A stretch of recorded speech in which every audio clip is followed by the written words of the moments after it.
Tonight, it's living in 64 squares.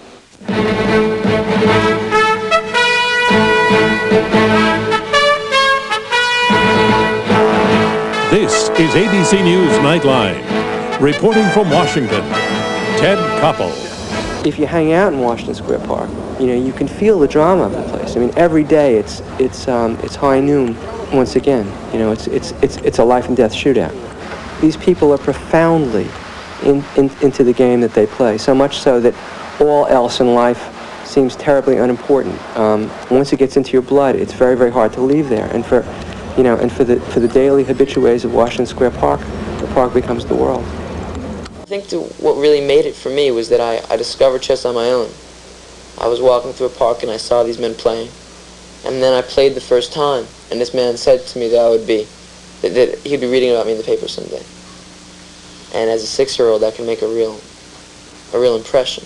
It did. I was a little boy who was a professional competitor, and that's tough. And I was different in school, and people didn't know so much about my chess. What kind of work do you do in your lessons, in your formatted lessons with grandmasters?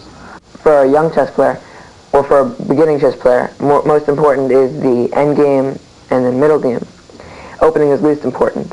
Now a couple years ago I started focusing more and more on the opening, and I feel that was a mistake. Now I'm trying to round it off again. Most of the GMs in the press room were saying, well, okay, natural, bishop back to c4, which the bishop would be kind of performing a dance on this diagonal. And instead, Kasparov played the very positional bishop g4. And it took some time, but after a while people realized that was a good move. How do you feel about that? You know, it's interesting, just to kind of go back. A lot of people feel that way. Kasparov has a brilliant mind, and he'll make a move like bishop g4, and people will look at it and say, huh? But then later they'll say, oh, it's the best move. They seem to understand the move after he plays it. They don't find it beforehand. The idea of bishop g4 is to simply, as I said before, it keeps the pieces on the king's side. I mean, that king is very weak. And later he'll try to bring those pieces over to that side and create a big attack. The downside of it was that I didn't get to do always as much of the kid stuff as I would have liked to.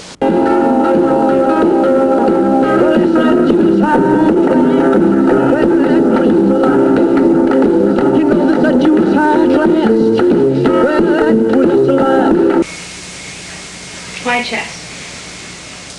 Because that's what I fell in love with.